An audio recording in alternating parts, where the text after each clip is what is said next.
We're going to do a little comparison in sound between 1977 Harley Davidson Ironhead and a 2017 Harley Davidson Softail Breakout.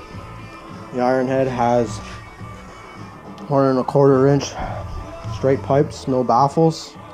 It's got little lollipop washers in it just to help with some back pressure. The 2017 Breakout has the Vance and Hine 2x2 big radius. There's the Ironhead.